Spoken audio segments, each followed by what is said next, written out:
Assalamualaikum warahmatullahi wabarakatuh. Waalaikumsalam warahmatullahi wabarakatuh. Alhamdulillahirabbil alamin. Asyhadu an la ilaha illallah wa asyhadu anna Muhammadar Rasulullah. Allahumma sholli ala sayyidina Muhammad wa ala ali sayyidina Muhammad. Allahumma sholli ala Muhammad fil awwalina wa sholli ala Muhammad fil akhirina. Wassalamu Muhammad bin nabiyina wassalamu Muhammad fil mursalin wassalamu Muhammad fil malail ala ila yaumidina. Allahumma sholli ala sayyidina Muhammad salat ridho wa ridwan sibiri hidu. Allahumma rizqni fahamman nabiyyin wa hifdzal mursalin wa ilhaman malaikatil muqarrabin bi rahmatika ya arhamar rahimin. Ya Allah, berikanlah kepada kami wabil khusus buat ibu-ibu, bapak-bapak jemaah Nurul Hidayah, berikan pemahaman yang sama dengan pemahaman yang pernah Allah berikan kepada Muhammad Rasulullah SAW, dan Allah berikan kekuatan kepada kita untuk menjalankannya seperti kekuatannya para rasul. Dan kami mohon ya Allah, ketika kami tidak paham, kiranya Engkau berkenan mengirimkan malaikat yang dekat denganmu untuk membimbing kami. Dengan namamu ya Allah, yang penuh dengan rasa kasih sayang. Amin ya robbal alamin. Perkenalkan, nama saya Adipura, saya pemain sinetron. Kalau ibu bapak tidak percaya saya pemain sinetron, tonton sinetron saya. Setiap malam di SCTV judulnya Naik. Masya Allah, sabar. Iya, ibu gini-gini nggak ingin naik ranjang kan?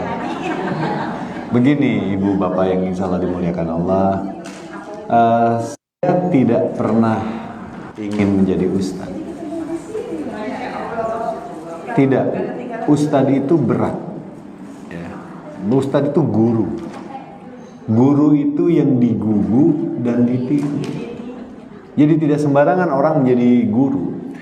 Di Mesir yang disebut ustadz itu levelnya profesor, syekh, itu dipanggilnya ustadz. Di sini baru ngomong di depan udah jadi. Tapi saya lebih kepada surat 2 Al-Baqarah ayat 160. Boleh saya bacain Arab dan terjemahannya biar kelihatan kaya. A'udzubillahi minasyaitonirrajim. Illa ladzina tabu wa aslahu wa bayyana fa ulaika atubu alaihim wa anna tawwabun. Illa ladzina tabu, kecuali orang yang bertobat, wa aslahu, yang melakukan perbaikan, wa bayyanu, dan menjelaskan kebenaran. Itulah yang Allah terima tobatnya. Jadi orang bertobat itu dia tobat, melakukan perbaikan, dia belajar ilmu Al-Quran dan hadis, dan para imam mazhab baik dari Hanafi, Maliki, Syafi'i sama Hambali. Kemudian dia menjelaskan kebenaran. Jadi menjelaskan kebenaran itu kewajiban seorang yang bertobat. Kenapa? Supaya dia menjelaskan, saya dulu salahnya ini loh ayatnya, perintah hadisnya ini loh. Itu yang harus disampaikan. Maka orang bertobat itu kata Allah tadi di surat 2 Al-Baqarah ayat 160, melakukan perbaikan, menjelaskan kebenaran. Itulah yang Allah terima tobat. Jadi orang bertobat itu bukan hanya tobat, dia enggak.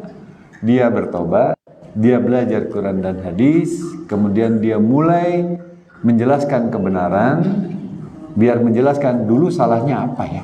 Itu yang penting sebenarnya. Ya. Baik. Jadi saya lebih condong kepada hadis balighu anni walau ayat. Balighu anni walau ayat. Sampaikan walaupun cuma satu kata kerjanya, fi'alnya itu adalah balighu, sampaikan. Penyampainya orangnya disebut mubaleh. Maka di kampung saya mungkin saya disebutnya mubaleh.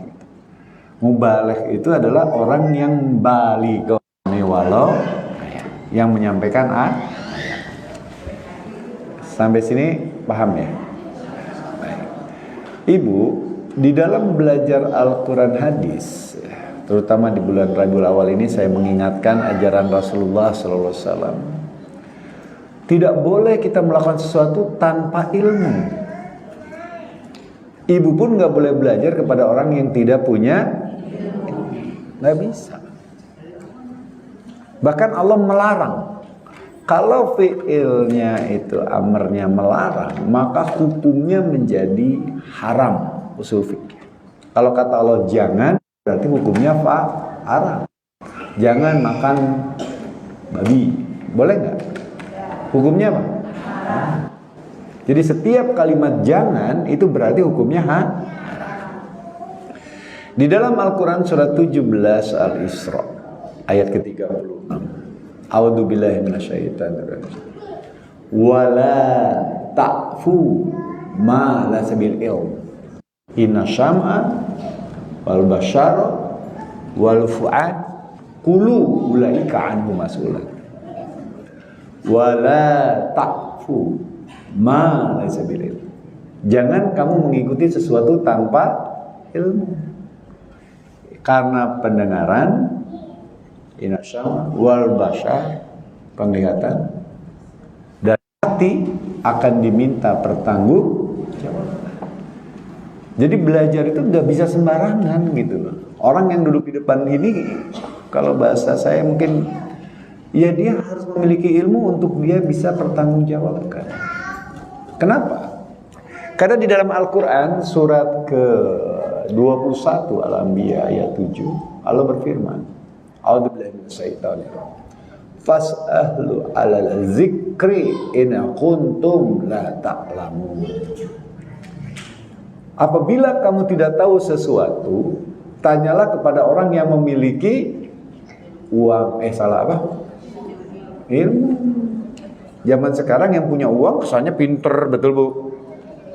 Padahal secara duniawi dia berhasil ilmunya, tapi secara akhirat belum tentu. Nah, kalau kita belajar agama, maka saya belajar kepada orang yang memiliki ilmu agama. Memang itu perintah Allah. Kalau kamu tidak tahu sesuatu, tanya kepada orang yang memiliki ilmu. Surat 16 An-Nahl 43 juga sama. Fas'ahlu 'ala zikri in kuntum la ta'lamun. Kalau kamu tidak tahu sesuatu, tanya kepada orang yang memiliki ilmu. Dan berat ketika seseorang berbicara di depan ibu seperti ini. Karena dalam hadis, apabila kamu menyampaikan suatu kebaikan dan orang lain melakukannya, maka kamu mendapatkan bagian dari pahalanya. Tapi kalau kamu menyampaikan sebuah kesalahan atau keburukan dan orang mengikutinya, maka dia pun akan menanggung dosanya. Ibu, saya nanggung dosa sendiri aja udah ribet. Terus saya masih nanggung dosa ibu sebanyak ini gitu. Wah, ngeri. Terus ibu ngomong lagi ke anaknya, ke suaminya, cucunya, aduh, kapan saya masuk surganya? Kalau maka apapun yang saya sampaikan hari ini pasti memiliki dasar Quran dan hadis. Kenapa harus disebutkan Quran hadisnya? Karena memang itu perintah. Saya harus menyampaikan kebenaran. Kebenaran bapak dan ibu belum tentu sama dengan kebenaran saya, betul nggak? Contoh, menurut ibu yang ganteng suami ibu kan, bukan saya. Karena kalau saya yang ganteng, saya yang dipilih jadi suami ibu. Benar nggak? Benar, beda-beda. Tapi ada sebuah kebenaran yang dibenarkan oleh Hanafi, Maliki, Syafi'i dan Hambali, dibenarkan oleh Hasyim Asy'ari MU, atau Ahmad Dahlan Muhammadiyah, atau dibenarkan juga oleh Salafi, Ibnu Muhammad bin Bas. Apa itu kebenarannya? Al-Quran. Betul nggak? Betul. Nggak mungkin ada satu Muhammadiyah yang Salafi nggak menerima Quran. Bahkan Persis pun kayak Haji Hasan dari Bandung tetap dia harus menerima Quran. Kalau nggak ya bukan Islam dong. Setuju? Karena itu di surat 17 Al-Isra ayat 105, A'udzubillahi minasyaitonir rajim, wa bil haqqi anzalnahu wa bil haqqi nazal wa ma arsalnaka illa mubashir wa nadhir. Al-Quran benar-benar diturunkan Allah, membawa kebenaran. Dan tidaklah kami mengutus engkau Muhammad melainkan untuk memberi kabar gembira bagi yang bertakwa dan peringatan bagi kaum yang membangkang. Jadi apapun yang saya sampaikan hari ini pasti dan harus memiliki dalil Quran. Nggak bisa menurut pendapat si A, pendapat si B, tapi tidak dirunut kepada Al-Quran dan hadis. Nggak bisa. Atiullah wa atiur Rasul lalakum turhamun. Taatlah kamu kepada Allah dan Rasulnya agar kamu diberi rahmat. Jadi tidak bisa seorang yang ngomong di depan ini hanya menyebutkan atas pendapat gurunya. Nggak bisa. Dia harus menyebutkan gurunya ngomong begini karena hadisnya ini, Qurannya ini. Karena nggak ada dalil mengikuti orang. Yang ada dalil mengikuti Quran dan hadis. Misalnya begini. Imam Syafi'i menafsirkan bersentuhan batal setelah wudu. Dalilnya surat 5 Al-Maidah ayat 6. Diomongin tuh. Imam Maliki menafsirkan bersentuhan laki perempuan tidak batal. Kalau enggak nanti haji umrohnya gimana ya Kang? Ya kan? Baru tawaf dikit sentuhan batal bolak-balik dong. Imam Syafi'i bilang bersentuhan tidak batal. Kenapa? Karena Imam Syafi'i mempergunakan dalil ayat yang lain. Surat 24 An-Nur ayat 30 dan 31. Hei laki-laki beriman, jagalah pandangan dan kemaluan. Hei wanita beriman, jagalah pandangan dan kemaluan. Sentuhan yang ada nafsu, batal. Sentuhan tidak ada nafsu, tidak batal. Dalil hadisnya, Rasulullah pernah sholat sunnah di rumah, Aisyah ngelit itu begini, ngelit ya. Karena tangannya menyentuh kaki Rasulullah. Dan Rasulullah tetap melanjutkan sholatnya. Batal nggak? Jadi semuanya disebutkan. Menurut, misalnya saya ngomong, menurut Imam Nawawi dalam Riyadhus Shalihin disebutin pendapatnya begini, dalil hadisnya ini, dalil Qurannya ini, itu yang benar pengajiannya. Kalau cuma menurut gurunya saja nggak disebutkan ayat hadisnya, bisa ngarang. Atau jangan-jangan maaf Bu, punya ilmunya. Nah saya sedih gitu loh. Saya sedih kalau baru belajar udah langsung kata guru saya sih gini, tapi nggak disebutin gurunya ngomongnya kata siapa, dalil Qurannya, dalil hadisnya apa. Karena Rasul bersabda, aku tinggalkan dua hal, kitabullah dan sunnahku. Karena saya yakin para kiai, para ulama, para syekh pasti ngomong berdasarkan Quran dan hadis. Kok Anda nggak berdasarkan itu? Emang Anda ngikutin siapa? Paham maksud saya? Paham nggak? Alhamdulillah. Itu yang ingin saya sampaikan. Maka saya belajar betul tentang teori menafsirkan Quran. Ada 3 metodologi menafsirkan Quran dan saya pelajari betul 3-3. Saya juga belajar tafsir hadis. Yang sedih lagi zaman sekarang, ada orang yang ribut soal hadis. Hadis saya mau begini, hadis saya mau begini. Yang benar yang mana? Dua-duanya ribut. Kenapa? Karena dia tidak pernah belajar tafsir hadis. Kalau belajar tafsir hadis mah gampang nyelesain. Merem. Jangan merem mah bobo. Sering gitu saya mendengar orang ngomong, ini hadisnya gini deh, hadisnya gini, saya diam aja. Teman saya nanya, kamu kan tahu jawabannya, kenapa kamu diam? Mereka mah ada resep ribut, atau diemin aja, ngapain emang? Kenapa? Karena saya ahli dalam keributan. Pemain antagonis kan? Iya, semakin galak gede honornya. Lah ibu, bapak, ustadz, kiai, syekh semakin galak, yang bayar siapa? Bener nggak? Kiai ini ngomong, ustadz ini ngomong, saya diem aja. Kenapa gitu? Dia nggak sadar yang berselisih itu siapa? Setan. Kata siapa nih? Kata Allah. Kata Allah yang suka berselisih setan, bukan kata Adipura. Dalilnya mana di? Surat 12 Yusuf ayat 53. Yang suka berselisih namanya, masa udah Quran hadis masih suka berselisih? Ini buat saya bingung. Karena yang boleh berselisih cuma saya di sinetron. Yang suka berselisih itu disebut pemain antagonis. Emang ustadz antagonis gitu? Nanya-nanya ucat gulu, macam gulu ke emosian. Buat saya nggak masuk akal. Nggak masuk akal. Saya terdidik di SMP terbaik di Bandung, SMP 5. Saya terdidik di SMA terbaik di Bandung, SMA Negeri 3 Bandung. Tapi saya nggak masuk ITB. Pingin tapi nggak mau. Ditanya, kenapa nggak mau ITB? Cowok semua. Jadi kamu masuk apa, Di? Saya masuk yang perempuannya banyak. Di mana? Unpad Ekonomi. Karena dulu di Bandung yang paling cantik itu kebanyakan anak PAP. Di Bandung tuh yang cantik anak PAP. Daripada di mesin, teknik, laki semua enakan di sini. Teman marah, ngapain kamu di ekonomi? Kamu harus belajar yang teknik yang jago, teknik mesin harus jago, teknik minyak, apa, batu, geodesi, silakan. Loh, kenapa kamu nggak mau masuk di sini? Biar aku jadi bosnya, nanti aku nyuruh kamu. Saya bilang begitu, Bu. Ternyata faktanya enggak. Saya jadi malah pemain sinetron. Baik, lanjut lagi. Jadi pola pikir itu buat saya menjadi naif dan nggak masuk akal.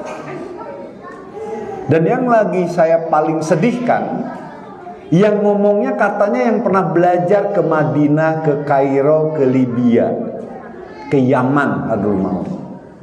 Kok pada berselisih? Dan dengan bangga menyebutkan status sosial, ekonomi, pendidikannya hanya untuk menyalahkan orang lain. Emang boleh sesama Islam menyalahkan? Emang boleh? Sebutkan sama saya dalil apa yang membolehkan. Karena menurut Al-Quran, sesama Islam adalah bersaudara. 49 Al-Hujurat ayat 9 dan 10. Jelas. Sesama Islam itu bersaudara. Kok Anda bangga sih dengan pendapat guru Anda dan ribut dengan yang lainnya? Apa nggak malu gitu? Sampaikan sama mereka. Jangan ajarin jemaah untuk berselisih. Assalamualaikum. Jadi mohon maaf ya Kang Ujang, kalau Kang Ujang telepon suka agak telat dijawab ya karena begini, kadang-kadang nggak saya jawab. Yang bisa diangkat pertama cuma my wife. Siapa, Bu? Beb. Kalau Beb nggak diangkat suka ngamuk. Nah, sementara saya pulang kemana, Bu? Serba salah. Lanjut. Jadi tidak bisa melakukan sesuatu tanpa ilmu. Dan saya memilih beberapa jenis keilmuan karena saya tahu jenis keilmuan apa aja yang dikuasai. Termasuk hari ini kita kumpul di sini. Ada yang bilang maulid tidak boleh, maulid boleh. Saya cengar-cengir, ditanya sama teman saya, "Di, lu kemana? Acara maulidan? Berarti kamu datang dong, datang. Berarti kamu setuju dong." Nggak masalah. Saya nggak mau, Di, ya nggak usah datang. Yang mau datang ya datang, yang nggak mau datang ya nggak usah datang. Masalahnya di mana? Tapi kalau kamu menanyakan ke saya mana dalilnya, saya tunjukin dalilnya. Begitu ya? Iya. Ada hadis Qurannya, Di. Hadis Qurannya. Tapi nggak datang juga boleh. Emang masalah? Ya enggak. Apa urusannya sama saya? Mau datang boleh, nggak datang boleh. Tapi ada hal yang paling penting. Mau Anda datang nggak datang, Anda harus paham. Itu yang pentingnya. Oke, lanjut. Saya hanya ingin mengambil satu tema yang menurut saya loh, Bu, itu krisis sekarang. Dan ini menjadi ledekan dari orang-orang non-muslim ataupun juga dari muslim. Apa itu? Tentang buruknya akhlak umat yang beragama Islam di Indonesia. Kenapa? Contoh. Indonesia termasuk negara dengan nilai pengamalan Quran hadisnya ke 460 gitu. Sementara yang pertamanya dipegang oleh Selandia Baru. Ibu kalau pergi ke sini, rumah ditinggal dikunci.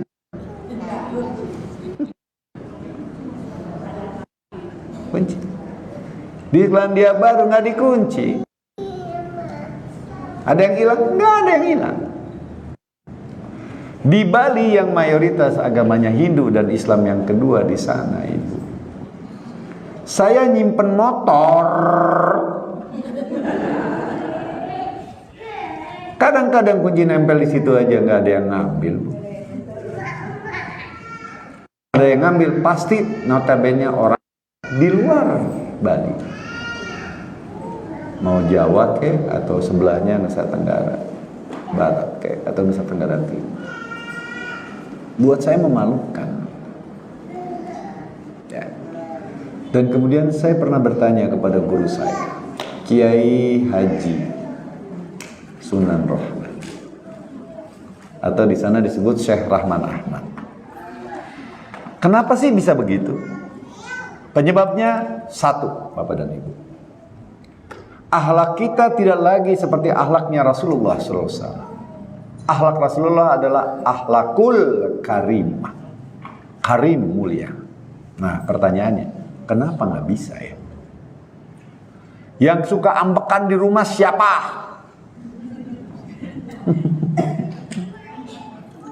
Padahal ngaji terus. Apa nggak malu? Buat saya sih malu. Lantas kenapa ini terjadi? Penyebabnya satu. Ibu tolong jawab dengan jujur ya. Jangan pura-pura sama adipura yang biasa. Menurut ibu bapak, Al-Quran disimpan di lantai apa di lemari? Lemari apa meja? Jadi yang benar di meja apa di lemari? Selama Al-Quran disimpan di meja, akhlak kita tidak mungkin akhlakul karimah.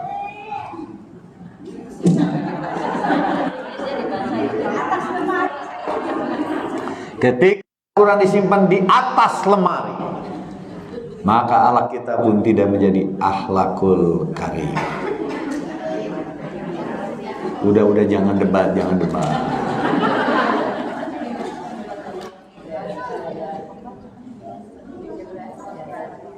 Kita tanya Allah aja ya. Yang ini lemari, ini meja, ini di atas lemari, ya itu capek lagi saya. Udahlah daripada debat tanya Allah aja ya. Ma'anzala alaika al-Qur'ana litasqa. Al-Quran itu diturunkan tidak untuk membuat kamu menjadi susah. Ibu pengen susah apa mudah? Nah, sekarang kalau beda-beda tanya Allah aja. Ya Allah, ini ini ada majelis taklim namanya Nurul Hidayah, cahaya petunjuk. Cahaya petunjuknya Quran. Aku mohon ya Allah, ya Al-Quran di lantai pada lemari. Di dalam Al-Quran surat 29 Al-Ankabut ayat ke-49. Ini saya senang kalau pengajian ibu Qurannya nggak dilihat, saya bohongin aja. Lihat dong Qurannya. Masa lihat saya? Ngapain lihat saya? Nanti kalau lihat saya terus, hati-hati Bu, terbayang-bayang. Karena saya punya ilmu peluluh hati. Kelamaan lihat saya, nanti terbayang-bayang. Bacaannya, yang burilem hayam kabiri di kolong, bur naskopan bubur panas di oven. Wah, langsung. Ya iyalah, bubur masukin oven mah panas, bener gak? Yuk kita lihat. Ya Allah, ingin tahu Al-Quran itu di lantai apa di lemari. Di dalam Al-Quran surat 29 Al-Ankabut ayat 49 Allah berfirman, A'udzubillahi minasyaitonir rajim. Bal huwa ayatun bainatun fi sudur lillazi wa ma yashhadu bi ayatina illa dzalimun. Sebenarnya Al-Quran, kalau sebenarnya serius apa bercanda nih kalau lo ngomong sebenarnya? Serius, kata Allah, sebenarnya Al-Quran adalah ayat-ayat yang nyata di dalam dada. Lemari apa meja? Atau di atas lemari? Jadi Al-Quran di lantai apa di lemari? Ulang, Al-Quran sebenarnya ayat-ayat nyata di dalam dada, hati. Jadi Al-Quran di lantai apa di lemari? Lemari apa meja? Jadi yang salah yang nanya apa yang jawab? Yang salah siapa, Bu? Yang ngomong yang salah yang nanya, dia lagi play victim. Play victim itu salah tapi nyalain orang lain gitu. Itu namanya play victim. Kenapa? Mari kita lihat. Motor roda 2, betul? Motor roda 2 kan? Nah, pada diem, hati-hati sekarang. Mobil roda 4, motor roda 2, mobil roda 4. Motor roda 1 atau roda 5? Ulang-ulang. Motor roda 2, mobil roda 4. Motor roda 1 apa roda 5? 2. Kalau ibu paham motor roda 2, ditanya roda 1 atau 5, tetap jawabannya 2.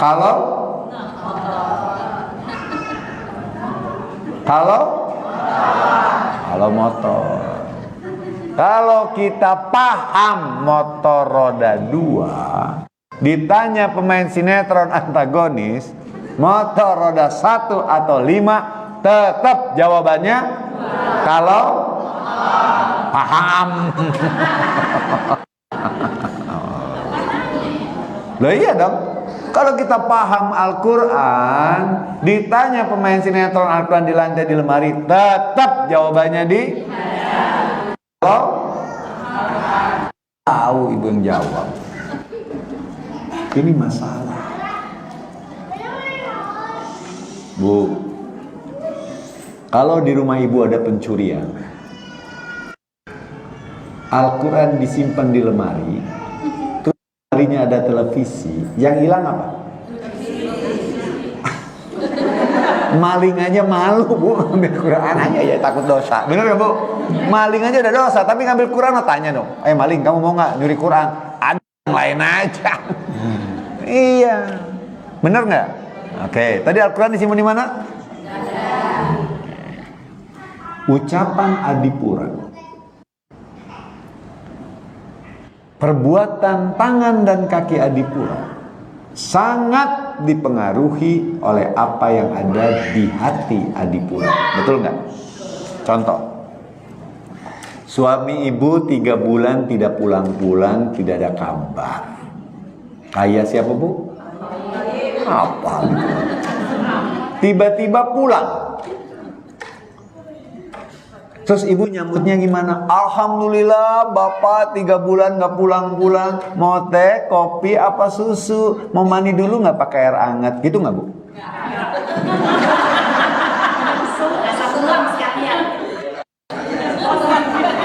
Kira-kira kayak gimana kira-kira? Pulang sekalian. Gak usah pulang sekalian. 3 bulan dalam hukum fikih tidak ada kabar, tidak menafkahi, hukumnya salah. Gitu, Bu.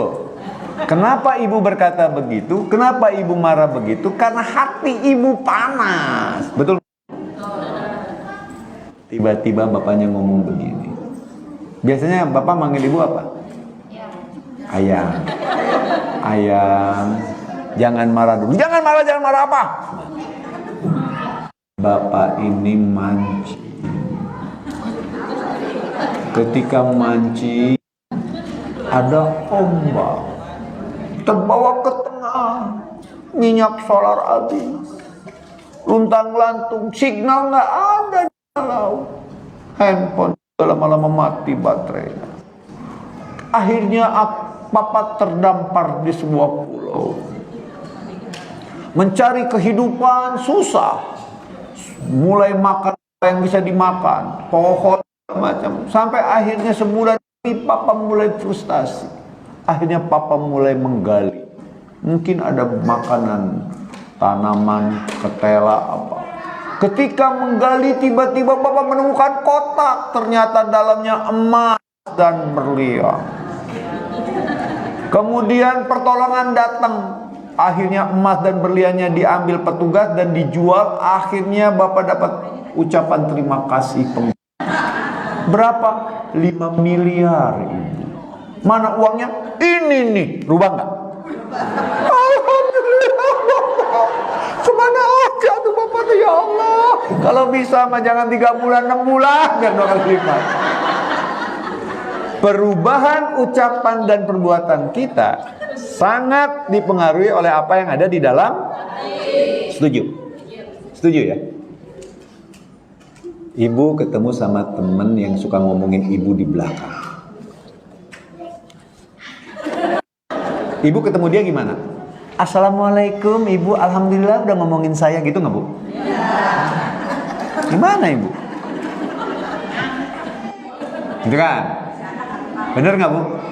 Terus Ibu ketemu teman Ibu lagi yang kalau kemana-mana pulang selalu bawa oleh-oleh. Ke Jogja pulang bawa bapia pato. Pergi ke Semarang bawa orang Semarang. Apa tuh? Semarang Bu. Pergi ke Ambon bawa.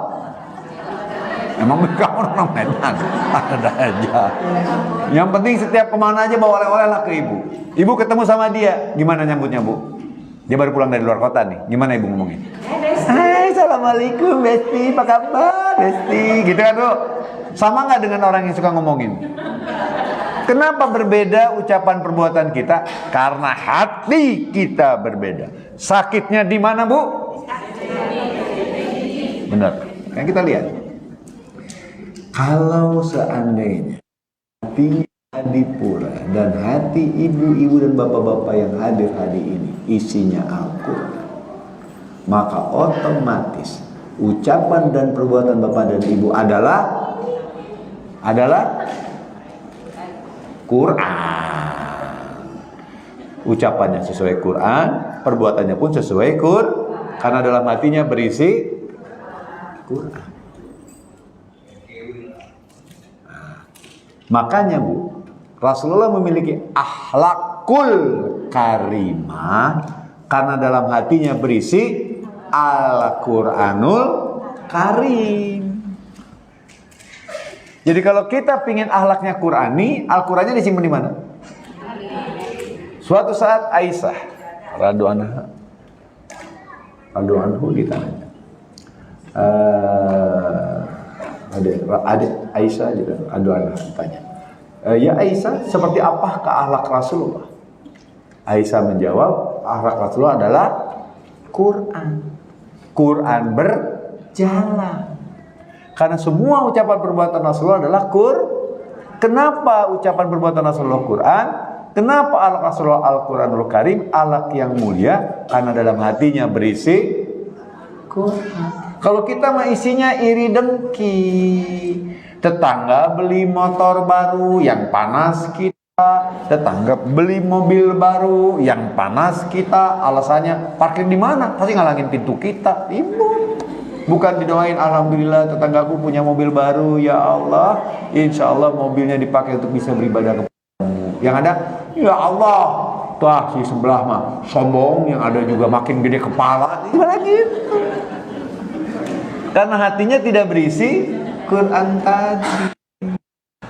Pengajian kemana-mana, malum kan handphone baru suka kemana aja Bu, gitu ya. Kita pakai iPhone 16, harganya 36 juta sama 39 juta, seharga motor. Bawa gini kan. Atau Ibu beli berlian, ya 1 kerat lah, 180 juta. Batuknya gimana Bu? Gitu kan. Terus Ibu yang lihatnya sombong gitu kan.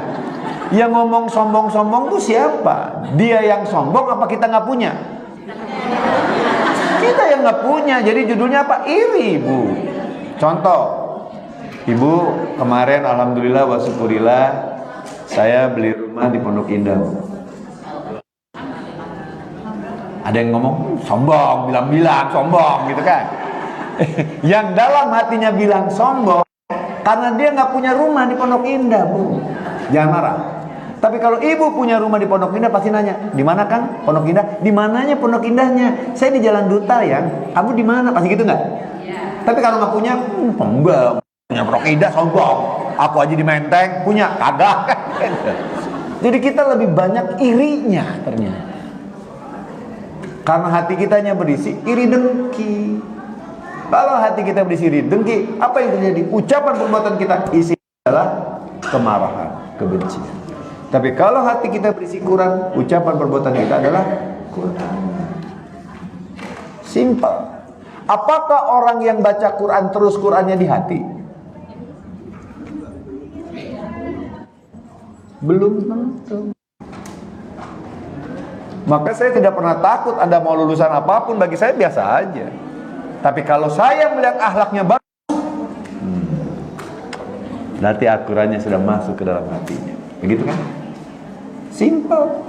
Saya tidak silau dengan deret gelar Anda, karena Bapak dan Ibu juga nggak tahu gelar saya apa kan. Bapak dan Ibu juga nggak tahu saya lulusan mana. Tahunya cuma pemain sinetron kan? Iya, makanya saya santai. Saya hanya ngomong sampai pada tingkatan S1 saja. Saya nggak pernah cerita S2, S3 saya. Terus profesornya dapat dari mana? Saya nggak pernah ngomong, diem aja kan? Karena nggak penting buat saya. Karena yang penting bagi saya adalah bagaimana ilmu yang Anda dapat tentang Quran hadis masuk ke hati, sehingga akhlak perbuatanmu adalah Qur'ani. That's it. Very simple. Tadi Al-Qurannya simpan di mana?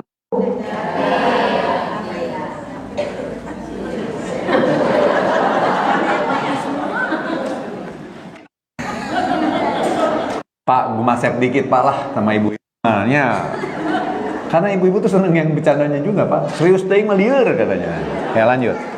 Tadi Al-Quran disimpan di mana? Kalau ini Al-Quran masuk ke hati ibu, set, gitu kan? Perhatikan baik-baik. Kalau ini Bapak Presiden masuk ke mobil, maka yang dijaga mobilnya apa presidennya? Mobilnya. Mobilnya dibikin anti peluru, depannya pakai ngoeng-ngoeng, sampingnya pakai motor 2. Pernah lihat nggak? Saya tinggal di Cibubur, Bu. Kok tahu Pak Adipura? Ya itu zaman SBY lewat. Jangan Pak Jokowi lewat Bogor. Setiap hari saya ngeliat, oh itu presiden tuh kayak gitu. Pernah ke Istana Negara? Jangan nanya saya. Oke. Saya ulang, kalau presiden masuk istana, yang dijaga presidennya apa istananya? Oke, benar ya? Oke. Dibikin ring 1, ring 2, ring 3. Tadi Al-Quran disimpan di mana? Surat 15 Al-Hijr 9. A'udzubillahi minasyaitonir rajim.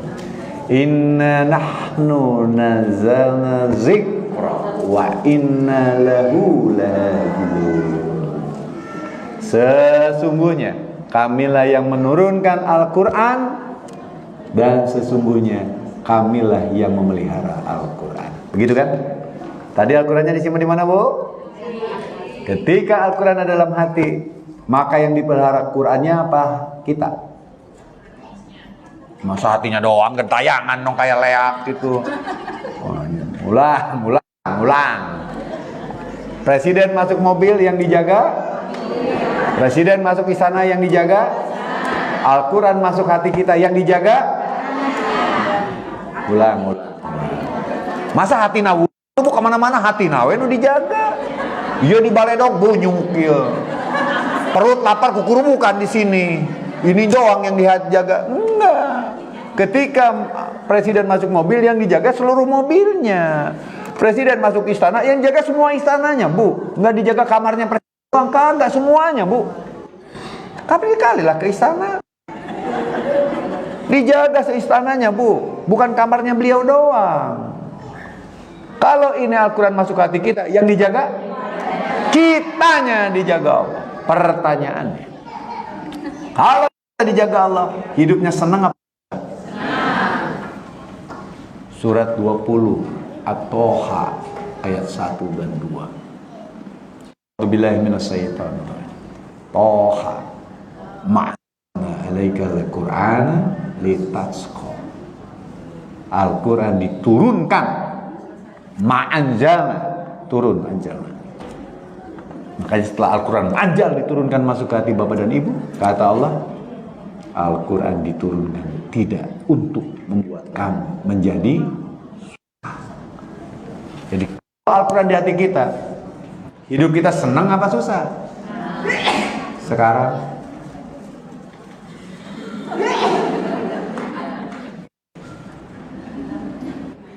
mohon maaf, saya pemain sinetron dan saya belum menjadi peran utama di sinetron yang panjang. Kebanyakan peran pembantu terus. Tukang bubur naik haji jadi suaminya Uci Bing Slamet. 2000 episode, saya nggak main semuanya, saya cuma main 1000 lebih lah. Anak jalanan, saya main semuanya. Istri saya Cut Meriska. Dari Uci Bing Slamet dapat Cut Meriska. Alhamdulillah 500 episode. Saya syuting lagi Anak Langit. Istri saya Yulita Palar. 1200 episode. Saya nggak banyak di sana, paling sekitar 700-800 episode. Dari sekarang main juga di Anak Langit, mudah-mudahan panjang. Dari situ saya berpikir, kenapa ya Allah mudahkan kehidupan saya? Di saat lagi COVID, saya nggak syuting, Bu. 7 months, 7 bulan saya nggak syuting. Tapi apakah saya kelaparan? Tidak, Ibu. Karena saya baru syuting Anak Langit yang jumlah episodenya 1200 dan saya main 800. Jadi selesai syuting pun saya masih punya pendapatan. Ketika 7 bulan nggak nganggur, saya punya pendapatan untuk 1 tahun setengah. Istri saya sampai bilang begini, Bu, miracle. Apa, Bu? Miracle. Yang gampang aja, amazing. Kok bisa, Di? Saya cuma bilang satu. Shadaqallahul adzim. Maha benar Allah ya.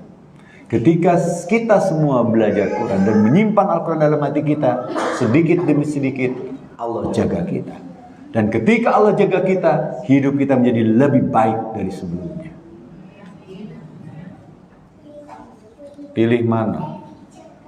Miskin masuk neraka atau kaya masuk surga? Kaya.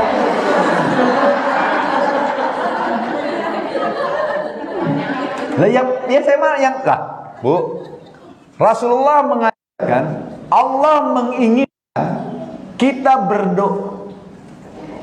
Surat 2 Al-Baqarah ayat 201. Pakai kopiah lagi ya, biar kelihatan kaya.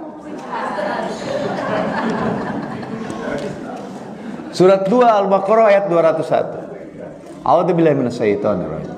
Rabbana atina fid dunya hasanah wa fil akhirati hasanah wa qina adzabannar. Begitu kan? Ya Allah, berikan kepadaku kebaikanmu, baik rezeki itu kesehatan, uang di dunia, dan yang lebih baik di akhirat. Jadi Allah berkuasa di dunia apa di akhirat? Allah berkuasa di dunia apa di akhirat? Dua-duanya dong. Kalau kita menyembah Allah, Allah jaga kita, jaganya di mana? Kalau kita dijaga Allah, Allah berkuasa di dunia akhirat, maka kita senangnya di mana? Tujuannya. Dulu zaman Rasulullah, sahabat Rasulullah sedikit, tapi hatinya mulai berisi Quran, walaupun belum banyak, kan belum semuanya kan, bertahap. Perang di mana-mana menang. 300 lawan 1000 menang. Ribuan di sana, kita cuma ratusan menang. Sekarang main cadel. Mohon maaf jangan tersinggung. Kenapa? Karena Al-Qurannya disimpan di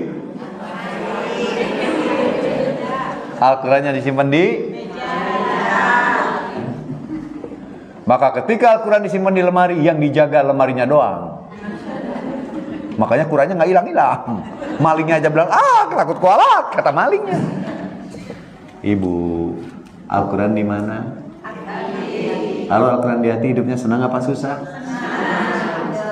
Udah hidup senang, akhlaknya juga akhlakul karimah, rezekinya banyak. Amin ya rabbal alamin. Selamatnya di mana, Bu? Target kita. Kang Adi, saya setiap hari baca Quran, Kang. saya sholat rajin. Terus, kok hidup saya gini-gini aja, Kang? Terus, kenapa, Kang? Terus, ya naon deui atuh, Kang. Saya teh pengen seneng, kata Kang belajar Quran seneng. Penyebab yang lain adalah, saya mau nanya lagi sama ibu. Jangan-jangan di sini nih biang keroknya. Bapak dan Ibu yang selalu dimuliakan Allah, Rasul bersabda, jagalah lisanmu, karena lisanmu adalah doa. Setuju? Setuju dong. Hadisnya begitu. Kenapa Rasulullah bersabda, jagalah lisanmu karena lisanmu doa?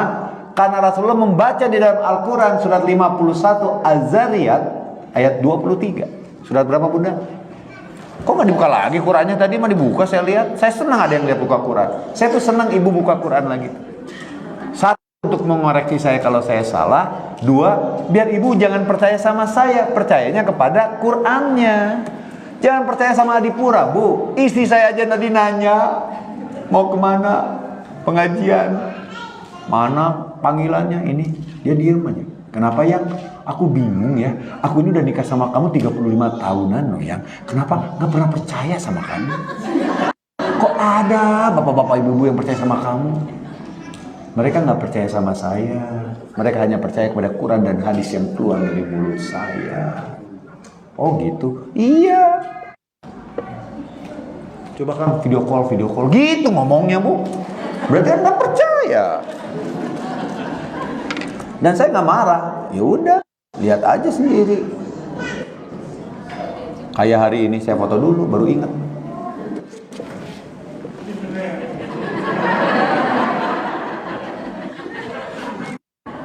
Jangan gitu, nanti saya bahaya. Lu siapa katanya? Nggak bercanda.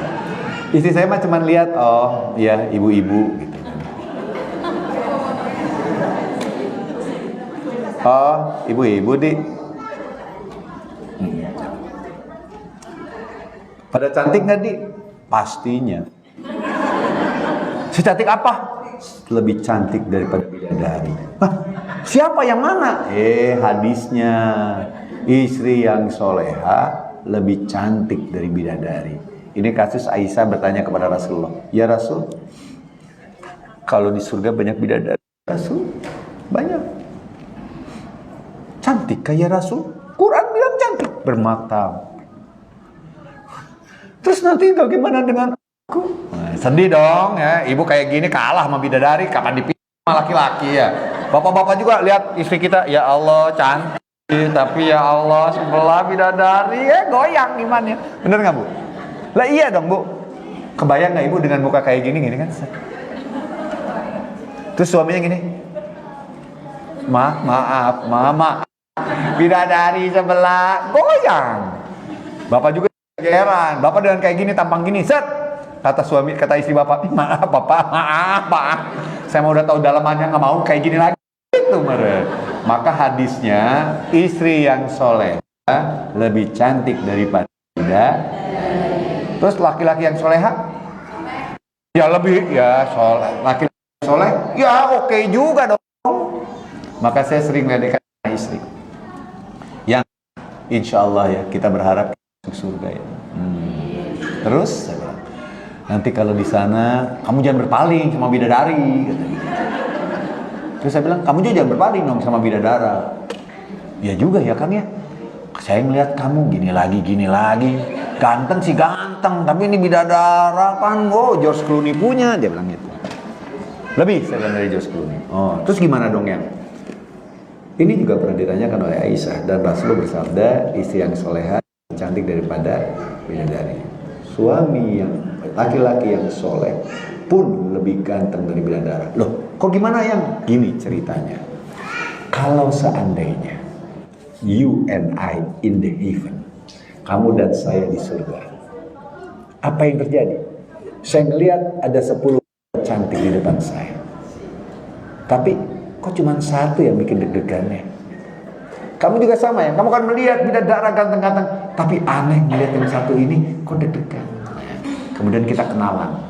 Pas kenalan saya ngomong, siapa namanya Neng? Saya Rani. Rani di mana itu? Rani Pasir Koja, mohon, ya Allah, pantesan, mana yang namanya deg-degan, pantesan dia yang bikin hati saya bergetar. Rupanya ini istriku. Terus dia nanya, emang kamu siapa? Adipura Kebon Bibit? Ya, ya Allah, ini. Nah, dengan syarat, ada syaratnya juga Bu.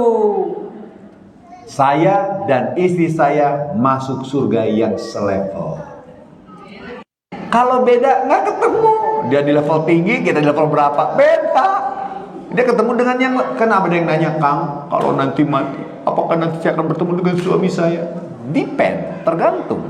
Tergantung apa? Ketakwaannya dan surganya, benar nggak? Kalau surganya beda, ya nggak mungkin disatuin atau Bu.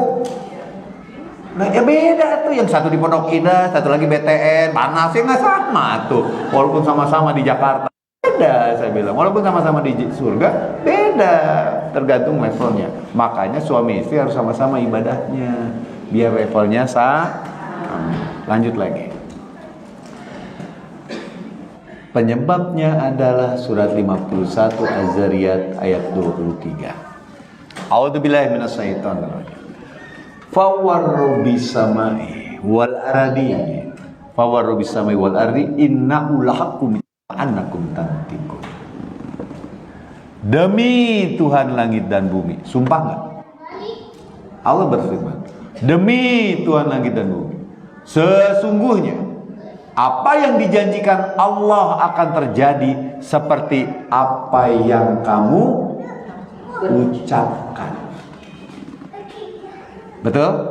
Dalil Quran inilah maka Rasul bersabda, jagalah lisanmu, lisanmu adalah karena apa yang kamu ucapkan akan terjadi. Begitu kan?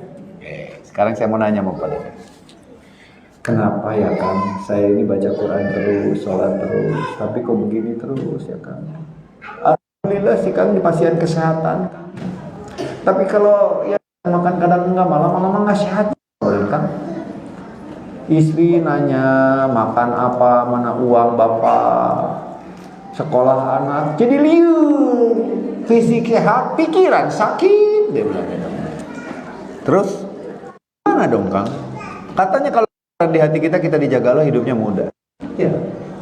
Terus kok nggak terjadi begitu? Dalam hadis dikatakan 2 rakaat sebelum subuh lebih Allah cintai pada langit dan bumi segala isinya. Benar nggak Bu? Saya itu udah sholat 2 rakaat sebelum subuh. Saya itu udah ngikutin Rasulullah sholat duha. Gini-gini aja tuh kan. Ya Allah, sabar. Datang ke ustadznya bilang sabar. Aku sabar bertahun-tahun nah sabir ya Allah. Penyebabnya satu. Tolong dijawab dengan jujur. Mulai hati-hati deh. Quran di lantai lemari salah lagi. Aduh, ini mulai waspada. Mari bersedekah sebagai tabungan jadi pahala di dunia apa di akhirat?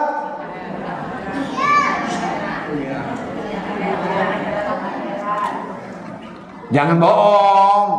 Tadi ibu ngomong, orang-orang juga ngomong, yang katanya ngomong di depan ini. Kita mengharapkan pahala di akhirat. Maka mayoritas umat Islam berkata pahala hanya di. Ibu percaya Adipura apa percaya Allah? Kita lihat Quran.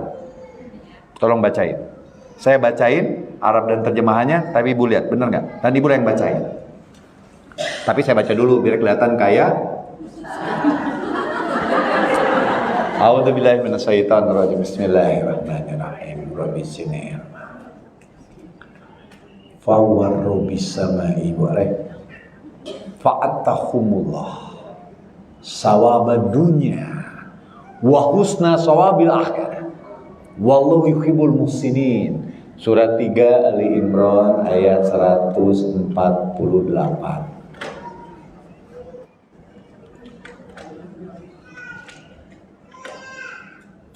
Fa'atahumullah sawabad dunya wa husna sawabil akhirat wallahu yuhibbul muhsinin. Apa artinya? Siapa yang mau bacain?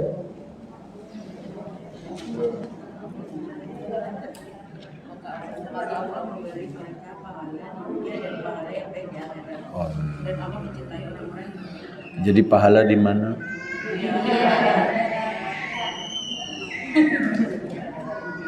Mayoritas umat Islam berkata pahala di akhirat dan yakin pahala cuma di akhirat. Padahal kata Allah Subhanahu wa taala yang berkuasa di dunia dan akhirat berkata, kata Allah, aku berikan kamu pahala di mana? Dan pahala yang lebih baik di mana? Jadi pahala di mana? Selama ini ngomongnya di mana? Ketika ibu bapak ngomong pahala di akhirat, dapatnya di mana? Tak.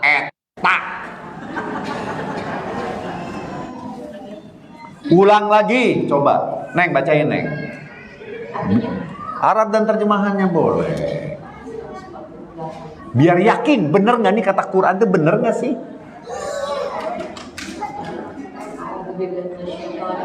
Bismillahirrahmanirrahim. Fa'atahullahu sawabad dunya wa husna sawabil akhirah. Wallahu yuhibbul muhsinin. Artinya, maka Allah menganugerahi mereka balasan di dunia dan pahala yang baik di akhirat. ini terjemahan yang membuat ibu yakin pahala di akhirat. Padahal bahasa Arabnya adalah sawaba, zaza, sama artinya balasan. Ibu akan mendapatkan balasan di dunia dan balasan yang lebih baik di akhirat. Begitu nggak? Ya. Sawaba dunia wa husna sawabil akhirat. Sama sawaba etate bahasa mah. Jadi pahala di mana? Di terjemahan ini balasan di dunia dan pahala di akhirat. Di terjemahan ini pahala di dunia dan pahala yang di akhirat. Terserah mau ngomong pahala ke buhala, karena pahala bahasa Sanskerta, balasan bahasa Indonesia, tapi bahasa Qurannya adalah sawaba. Allah akan berikan kamu balasan di dunia dan balasan yang lebih baik di akhirat. Jadi pahala, eta pahala buhala teh di mana? Saya datang ke sini. Pak Ujang udah ngomong, Kang punten jamaahnya sedikit. Masalah buat saya? Saya punya masalah hanya dengan Allah. Saya datang kemari disuruh mengajarkan Quran hadis karena saya tahu saya dapat pahala di mana? Masalah dengan ibu? Enggak. Ibu mau banyakkan ke urusan Allah, bukan urusan saya. Karena apa yang terjadi hari ini yang kumpul adalah sesuatu yang sudah tertulis di Lauhul Mahfuz. 57 Al-Hadid ayat 22. 50.000 tahun sebelum pertemuan hari ini semua sudah tertulis di Lauhul Mahfuz. 57 Al-Hadid ayat 22 udah ngomong kayak gitu. Jadi bagi saya masalah enggak? Enggak. Ketua majelis taklimnya ngomong, maaf ya Kang, di sini tuh ayat ini ayat sedia. Nggak apa-apa Bunda, emang masalah buat saya. Sampai saya ngomong sama Bunda, Bunda maaf, saya bukan angkutan umum. Apa itu? Udah penuh baru jalan. Ada segini ya segitu. Yang nggak bisa itu pengajian cuma satu orang. Berduaan kan nggak enak. Deg-degan sayanya. Kalau laki mah tenang naon. Kalau perempuan mah deg-degan tuh celengah. Jangan berdua mah. Lebih lah dari satu atuh. Ya Allah, piraku hiji mah pelong-pelong. Lama-lama dia curhat. Nah, lama-lama saya nggak kuat juga, lemah iman, bahaya. Nah, jadi nggak ada masalah. Karena saya tahu, saya datang kemari atas apa yang ada di dalam Lauhul Mahfuz. 50.000 tahun dalam hadis dikatakan, sebelum kamu lahir sudah tertulis semuanya di Lauhul Mahfuz. 50.000 tahun sebelum Bapak dan Ibu hadir hari ini di sini sudah ada di Lauhul Mahfuz. Masalah buat saya? Enggak.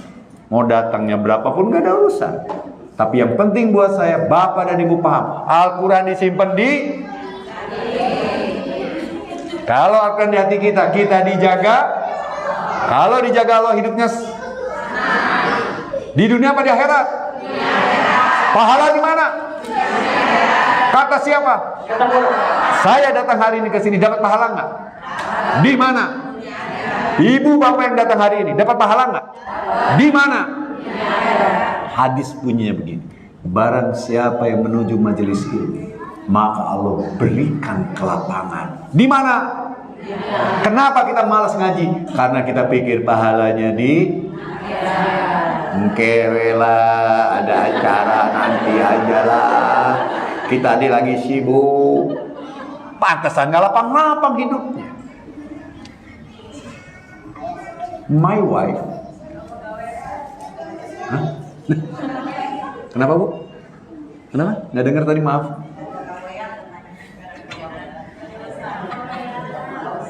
Oh bapak gawean, ieu teh nyetrika, nyapu, atulah nanaonan ieu teh. Nyetrika ibu, nyapu ibu hanya bersih 1 hari. Jangan-jangan 1 hari, baru pagi ibu nyapu, siang anak sekolah berantakan lagi. Tapi kalau ibu datang pengajian dan dapat ilmunya, ibu dapat hadis, barang siapa yang menjadi majelis ilmu, maka Allah akan berikan kelapangan. Di dunia apa di akhirat? Insya Allah pulang pengajian ini, yang sakit Allah berikan kemudahan kesembuhan. Yang lagi disempitkan rezekinya Allah berikan kelapangan. Yang lagi punya hutang, ya Allah berikan kelapangan untuk melunasi. Amin ya rabbal alamin. Innama tu'aduna lawaki. Tolong bacain surat 77 ayat 7 Mursalat. Innama tu'aduna lawaki. Apa tuh? Tenang we Neng, gak mau udah santai. 7. Saya udah bacain Arabnya. Artinya sekarang Boleh. sesungguhnya apa yang dijanjikan kepadamu pasti terjadi.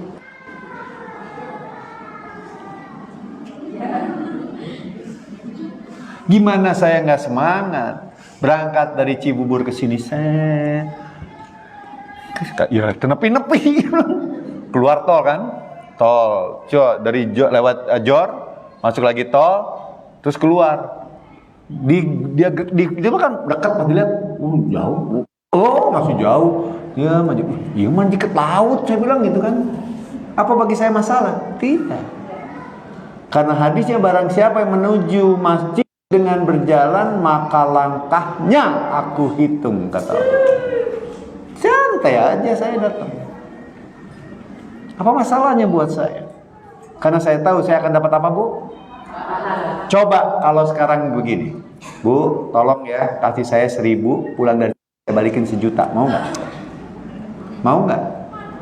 Ibu ngasih saya 1.000 perak, saya balikin ke ibu 1 juta, mau? Keluar langsung bayar 1 juta, mau? Pahala tadi di mana? Tadi ketika sedekah teh kikieuan we, tadi dompet kieu we, bolak-balik.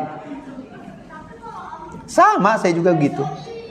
Tapi sekarang enggak. Kenapa enggak? Karena apapun yang saya sedekahkan hari ini dalam rangka mengharapkan ridho Allah, Allah akan memberikan saya pahala di mana? Masalahnya sampai my wife tanya, yang saya pingin nguji kamu apa, kamu pergi deh tapi nggak bawa uang, bunuh diri ya. Aku tiketin, tapi setelah itu terserah kamu, jangan enggak, untuk meneguhkan hatiku. Oke. Saya berangkat ke Bali, Bu. Kenapa pilih Bali? Karena pemandangan bagus.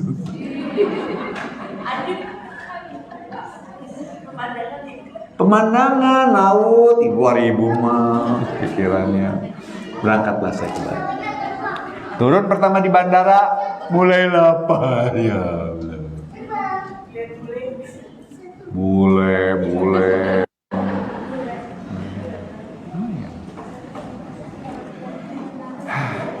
Baru jalan, udah lapar Bu, kerubuk, aduh nyesel juga, tadinya harusnya dipenuhi dulu perutnya. Ketemu dong teman, Di, ngapain? Gua baru nyampe nih, lu mau kemana? Gua mau balik.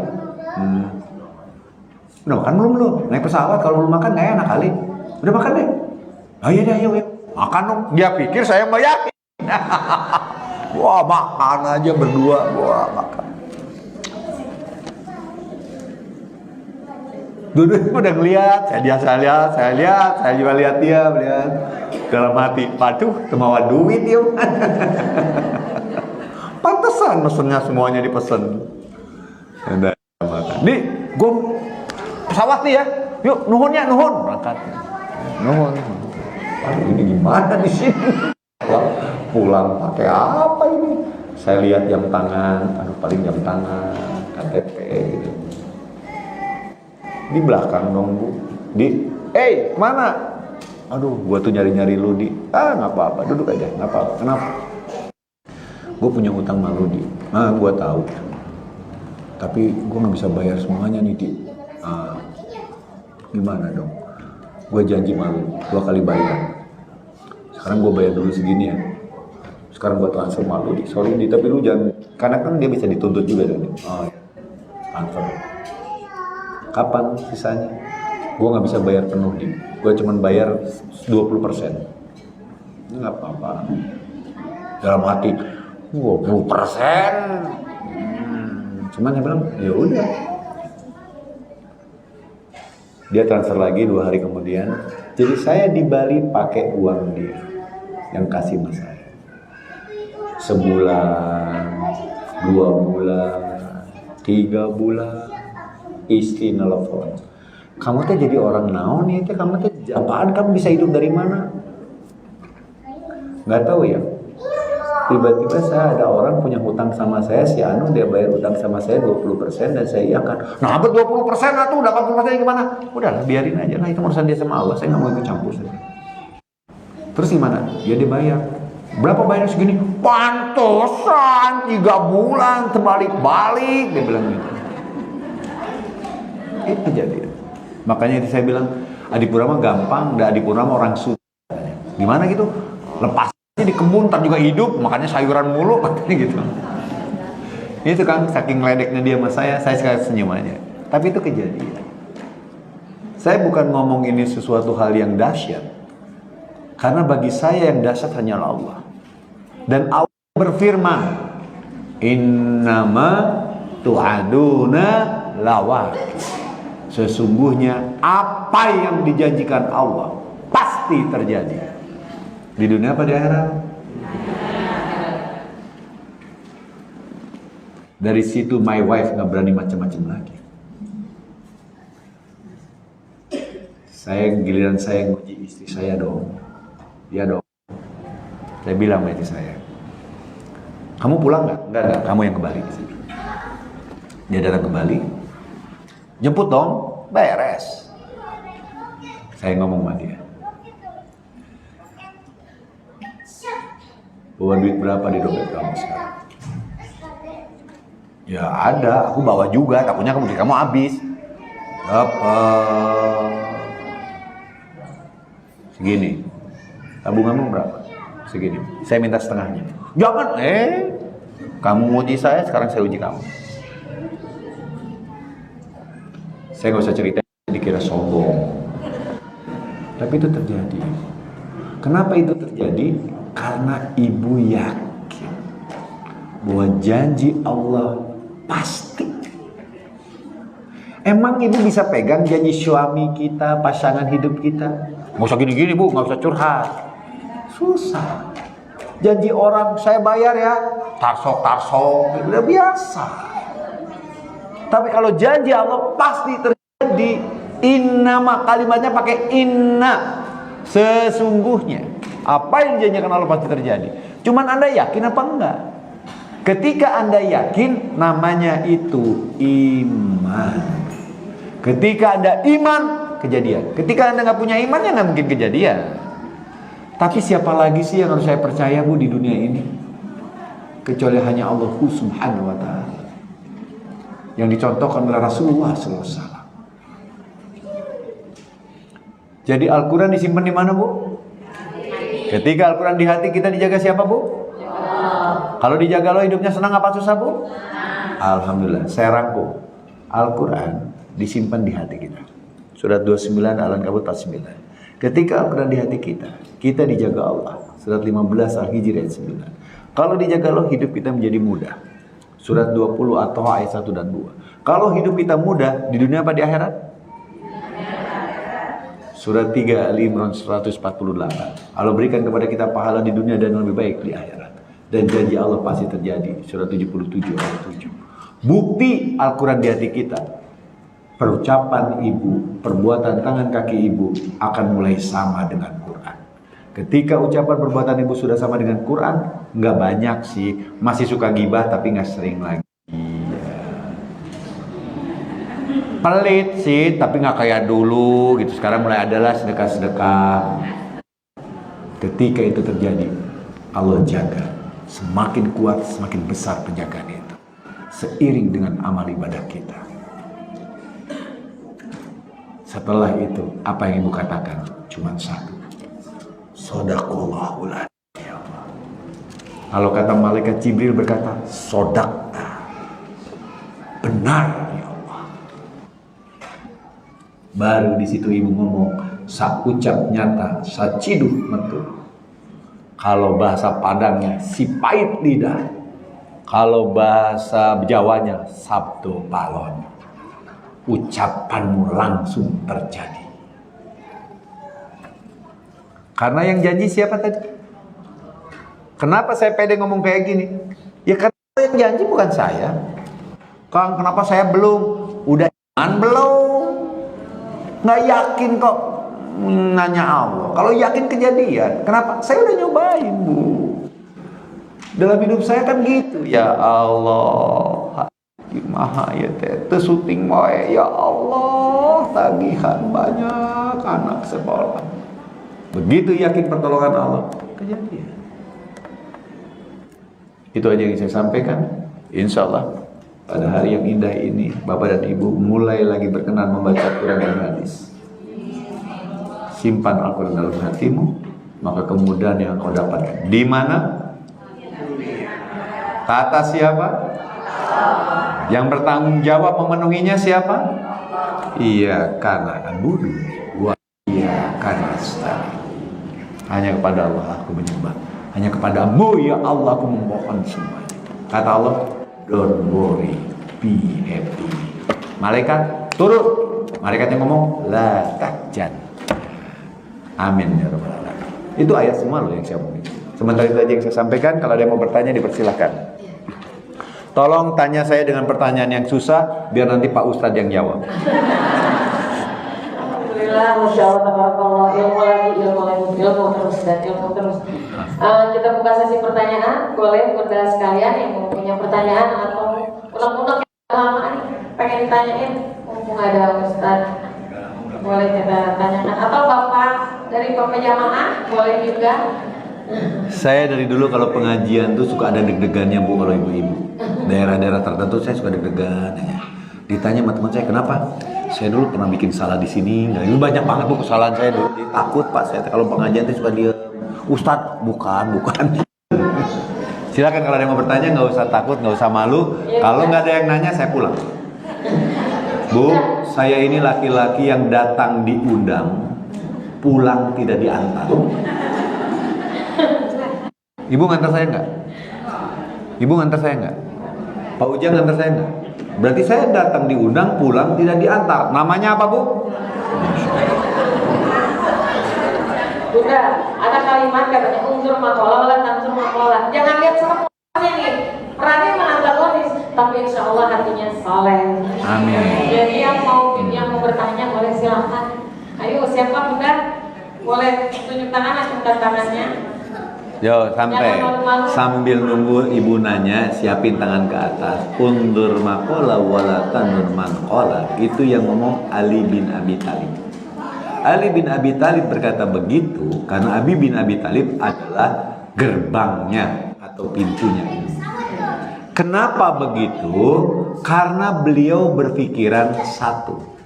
Yuqtil hikmata man yasa. Wa ma yaqtal hikmata faqad uhiya khairan katsiran wa ma zakaru ila ulul albab. Ada orang-orang yang Allah berikan hikmah, kepahaman yang dalam tentang Quran dan hadis, tapi nggak jelas latar belakangnya. Tapi dia paham Quran hadis, maka keluarlah kata-kata, jangan lihat siapa yang bicara, tapi apa yang dibicarakannya. Adipura pemain sinetron naguna sih, masya Allah, ya Allah, ya Allah, ya Robana. Ini pengajian itu benar atau enggak? Tapi semua yang keluar dari mulut saya, dalilnya Quran enggak? Quran. Apakah semua orang yang ngomong seperti saya di sini? Belum tentu, Bu. Kalau ngomong doang, mas saya juga jago bu, jago baca skenario. Tapi ini lain. Makanya saya tidak berani sembarangan soal Quran. Silakan kalau ada yang mau bertanya. Silakan Bunda. Dari belakang. Alhamdulillah nggak ada yang nanya-nanya, berarti paham. Belum. Oh, belum. Bingung bu. Mau nanya bingung. Bunda boleh panggil.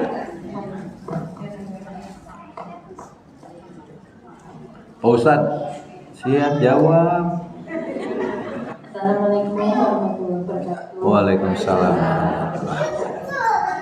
Yang akan saya tanyakan saat itu, pernah saya lihatin kan apa ya, dalam hadis Ustaz sudah menguasai gitu ya, dalam Al-Quran itu apa mengingat ayat-ayatnya dan hati-hati sudah menguasai gitu ya Ustaz ya.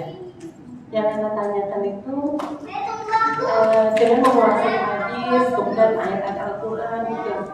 Nah Ustaz kan bekerja di front ya Ustaz ya. Kemudian bagaimana untuk menjaga hati gitu ya, ketika manusia itu melihat waktu pada pakai baju yang terbuka gitu ya Ustaz ya gitu. Kan kelihatannya untuk pandangan itu kan pasti kelihatan ya Ustaz ya gitu ya. Mau kita jaga juga sekilas juga pasti kelihatan gitu ya Ustaz ya. Nah bagaimana menjaga hati gitu ya supaya kita mata tidak kan zina itu kan bukan hanya dengan tubuh ya Ustaz, dengan pandangan juga ya gitu. Jadi Ustaz itu yang saya tanyakan. Ya.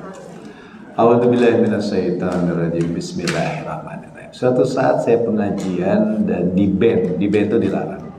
Gara-gara saya masih main sinetron. Panitianya ngomong mas, Kang, gimana nih Kang? Ya nggak apa-apa, saya nggak usah datang. Kenapa gitu? Kenapa Kang? Karena ada orang yang belum paham Quran hadis secara kafah. Taunya baru sedikit. Ya biarin aja. Apa masalahnya? Karena di dalam Al-Quran jelas, surat 17 Al-Isra 84, setiap orang itu berbuat menurut keadaannya masing-masing. Di surat 64 At-Takabun ayat ke-16, ketakwaan seseorang itu berbeda-beda. Di dalam Al-Quran surat 3 Ali Imran ayat 138, hada bayanul linnas wa huda wa mau'idatul lil muttaqin. Al-Quran itu adalah petunjuk. Al-Quran adalah pedoman, petunjuk, dan pengajaran bagi orang bertakwa. Jadi ketika penguasaan Qurannya tidak utuh, belum banyak, pasti penafsirannya itu pengajaran juga nggak banyak. Jadi wajar aja. Terus saya nanya sama dia, suatu saat Anda sakit, datang ke UGD, yang ada hanya dokter laki-laki, terus gimana? Ulang lagi. Kaki Anda terluka dan besar, harus dijahit. Tapi yang ada dokternya gimana? Kenapa? Anda merem ngelihat dokternya. Mohon maaf, saya sangat sependapat ketika kita tidak paham. Jangan coba-coba dirasakan. Tapi ketika saya tahun 2015, saya ngomong sama guru saya, saya mau berhenti main sinetron. Mukanya rubah. Padahal saya berharap guru saya senang. Mukanya langsung rubah. Dan marah sama saya. Saking marahnya, dia nggak ngomong, Bu. Itu kalau guru saya udah marah, dia cuma berdiri, bok gitulah, berangkat. Marah serius ini. Kalau marah masih ngomong kan masih enak. Saya tungguin. Ntar duhur juga keluar gitu. Bener, dia duhur keluar. Assalamualaikum, waalaikumsalam. Gak ngajak ngomong, langsung mimpin sholat. Tungguin lagi. Asar saya ngomong, kalau tidak jawab hari ini saya pulang. Duduk kamu. Allah kirim kamu ke saya untuk belajar Quran hadis, biar kamu paham Quran hadis. Tujuannya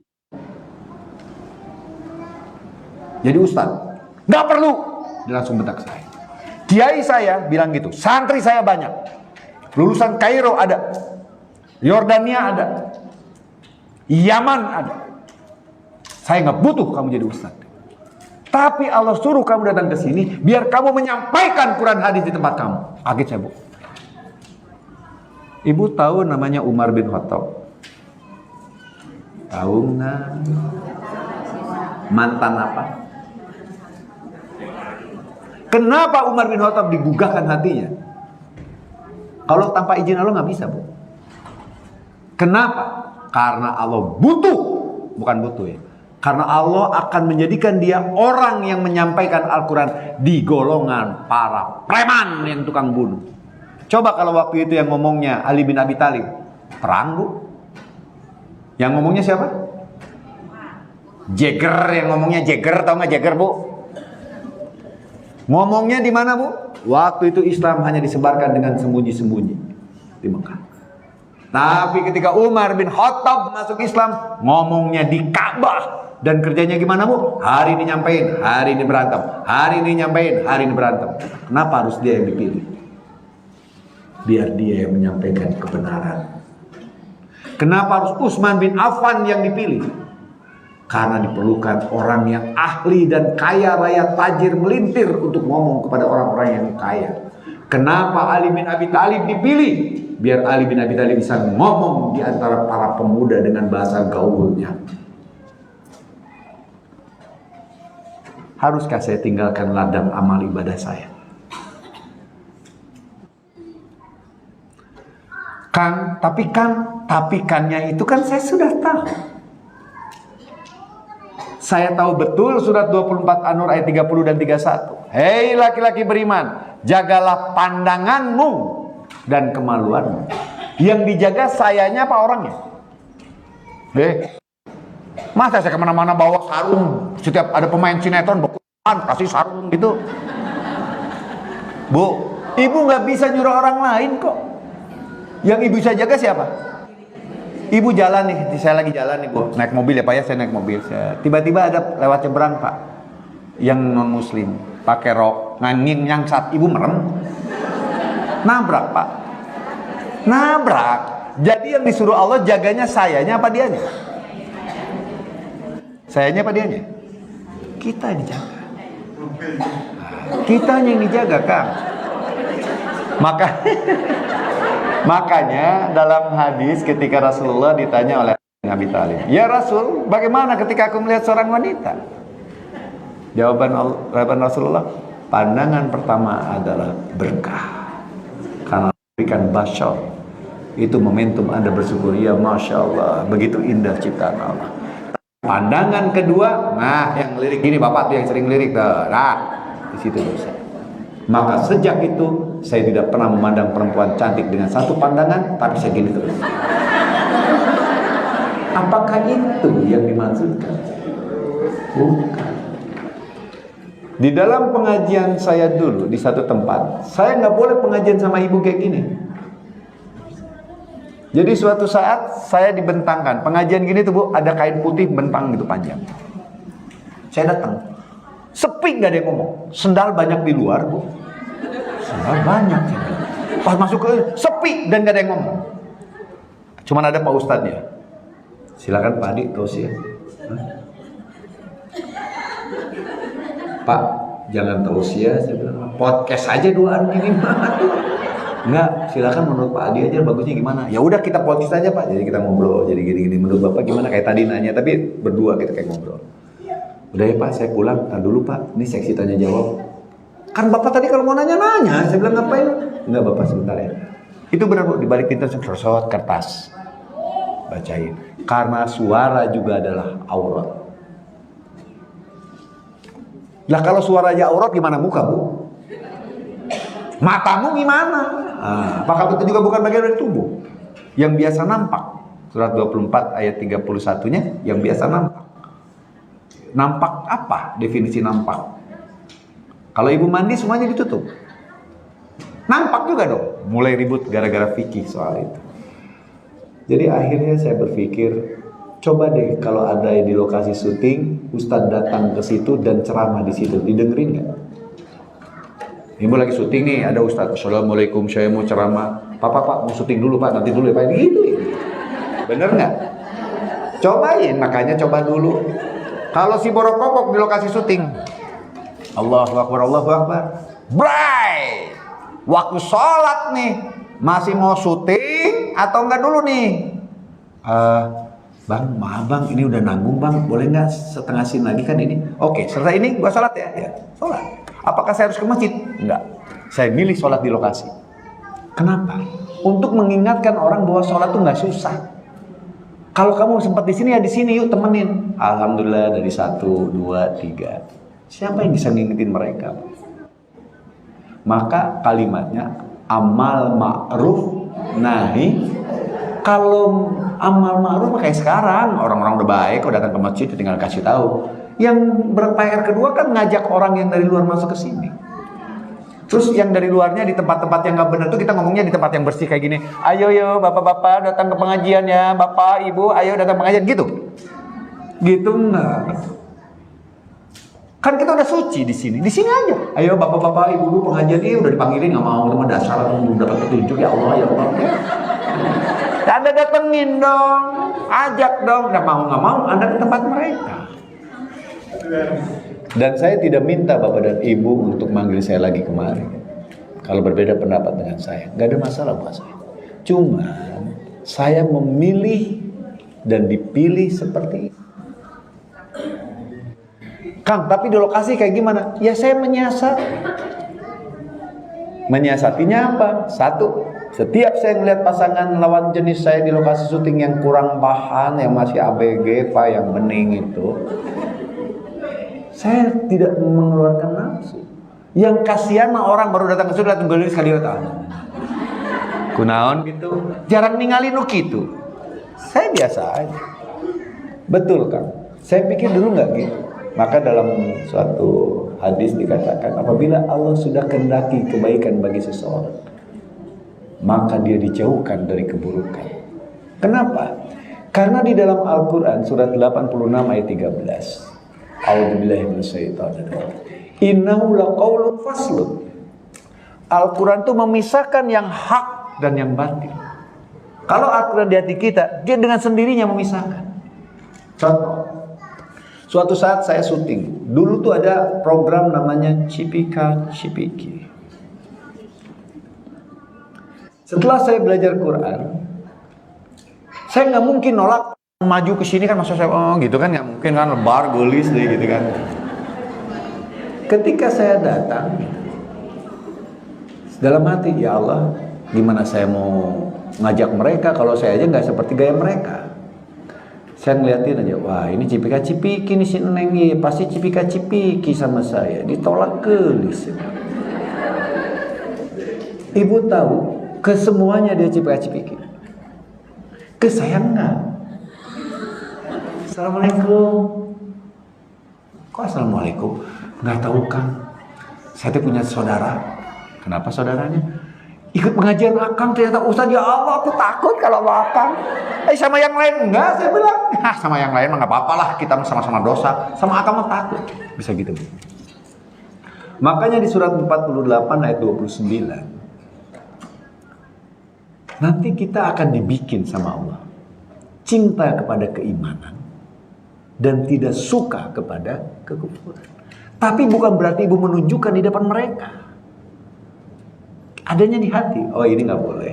Oh ini boleh. Itu di sini. Nah, dan insya Allah ke depan ini menjadi baik. Kalau nggak begini, saya banyak teman di perempuan di lokasi syuting kan. Dulunya nggak pakai hijab kan. Saya punya teman bu, bandelnya saya tahu, barengan juga sih. Dia ngerjain saya bandelnya naudzubillah min dzalik. Tiba-tiba dia datang sama saya dan ngomong, Kang, mulai hari ini, Mama, gua mau pakai hijab.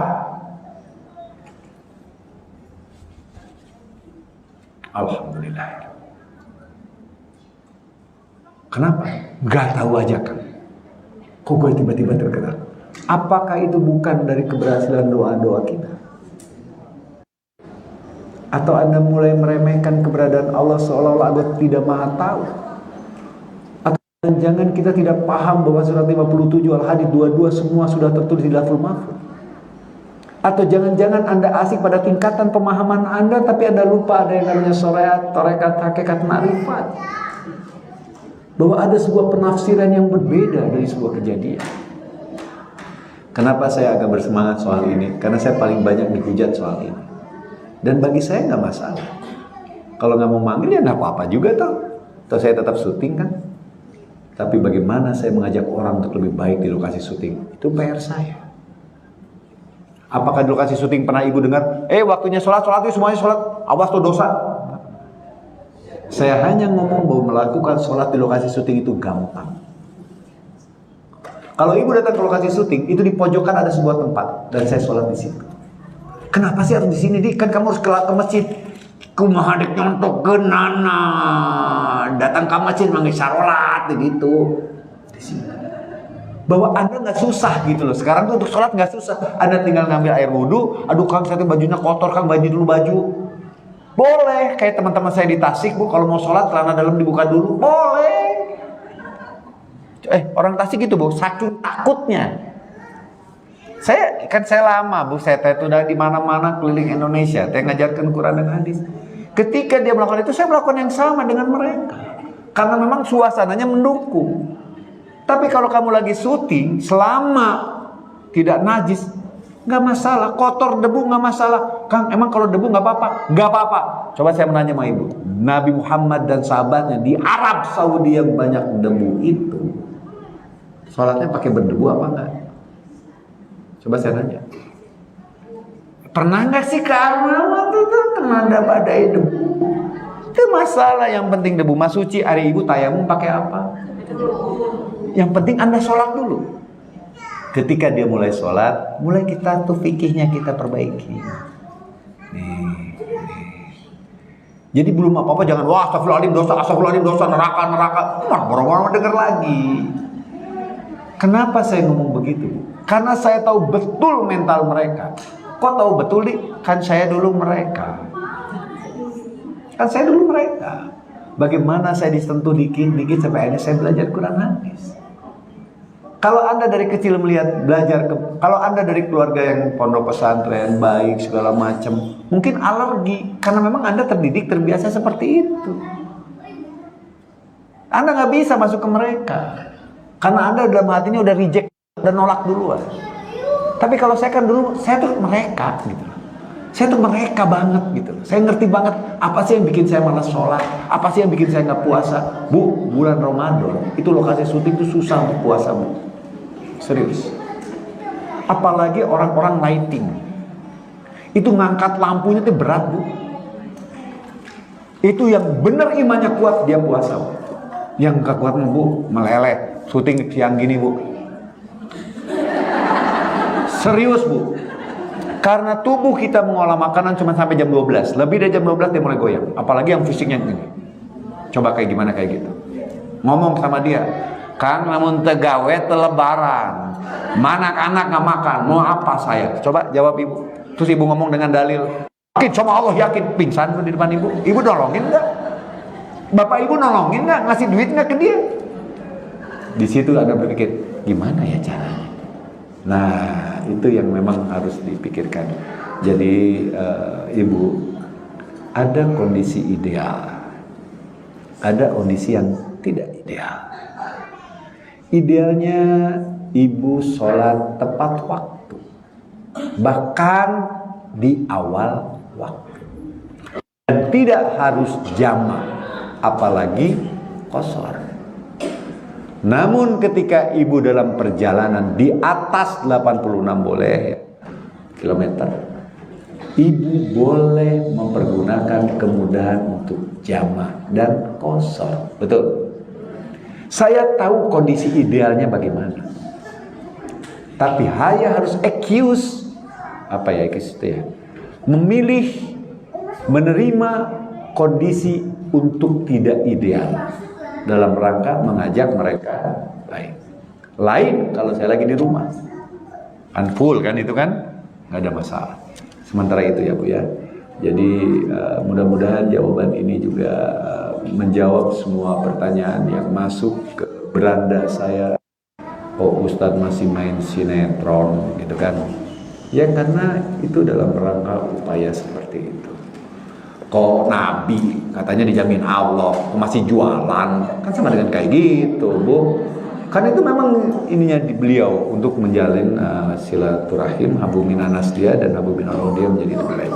Amin ya robbal. Sementara gitu ya Bunda ya. Saya minta maaf kalau ada ucapan perbuatan saya yang tidak berkenan. Saya tahu betul kondisi ideal, tapi saya tahu juga betul kondisi tidak ideal. Kalau nggak ada air, ibu pakai apa? Kalau airnya cuma 1 gelas, Nabi Muhammad pernah wudu pakai 1 gelas. Sok wudu ibu pakai.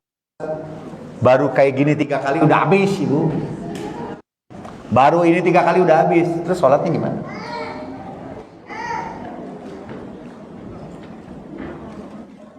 Hukum wajibnya 1 kali, disunahkan 3 kali. Anda ngotot 3 kali, di saat air sudah habis, sholat nggak Anda? Nggak sholat kan kurang, itu baru muka wungkul. Kumaha tuh sholat. Itu keadaan. Jadi kadang-kadang itu yang terjadi di lapangan. Ibu tidak tahu bagaimana beratnya saya. Makanya saya selalu ngomong sama ustazah, Anda tidak jadi saya kan? Coba Anda di posisi saya. Kenapa gitu? Anda ngobrol deh sama saya sekarang ke panti pijat. Panti pijat kan cewek semua, so Anda siar di situ lah. Sama kayak gitu Bu. Emang nggak berat gitu kondisi saya? Anda kan cuma bisa IPA gitu. Makanya saya udah nggak mau ikut campur. Go to hell. Lu nggak paham dengan apa yang menjadi tugasnya saya. Dan Allah juga kan nggak iseng. Ujuk-ujuk pemain sinetron ngerti Quran hadis. Emang ujuk-ujuk? 57 Al-Hadid ayat 22 ini semua udah tertulis di Lauhul Mahfuz 50 ribu tahun yang lalu. Anda meragukan kehendak Allah gitu. Yang Anda sembah Tuhan yang mana? Jadinya saya mulai bertanya, Tuhan lo bukan Allah ya? Itu aja ya Bu ya. Saya minta maaf. Ya, kita berharap ke depan menjadi lebih baik lagi. Amin. Sudah cukup? Saya mau pulang.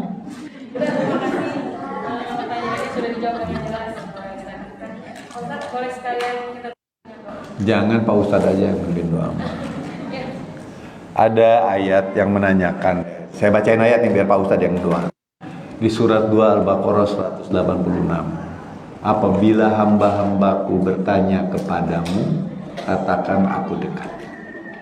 Aku mengabulkan orang yang berdoa kepadaku selama dia menjalankan perintahku. Pertanyaannya, Allahnya dekat nggak? Dekat. Baru doa, enak kan? Nah Allah itu dekat bersama orang yang takwa dan beramal soleh. Surat 16 An-Nahl 129. Inna Muhammadina taqaw waladina mus.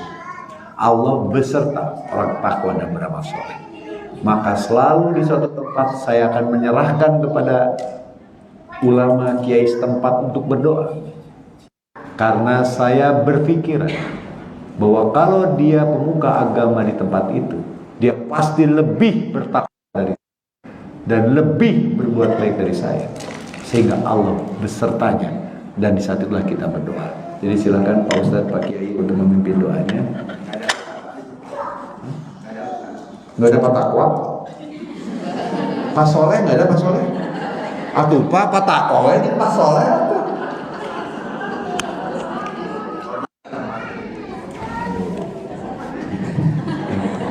Pak di sini mah nggak ada Pak Ustadznya Pak. Kenapa gitu? Semua di sini Syekh yang benar Pak. Aduh maaf. Jadi saya minta maaf dan batin. Mari kita berdoa, rendahkan diri kita di hadapan Allah dan memohon kepada Allah. Semoga Allah berkenan mengabulkannya. A'udzubillahi minasyaitonirrajim. Bismillahirrahmanirrahim. Astaghfirullahaladzim. Rabbana dolamna anfusana wa illam taghfir lana wa tarhamna lanakunanna minal khasirin. Astaghfirullahaladzim. La ilaha illa anta subhanaka inni kuntu minadh dhalimin. Astaghfirullahaladzim. Rabbighfir warham anta khairur rahimin. Fili wali walidayya warhamhuma kama Rabbana hab lana min azwajina wa dhurriyyatina qurrata a'yun warzuqna imama. Rabbana alimna sholati wa min dhurriyyati Rabbana taqabbal doa.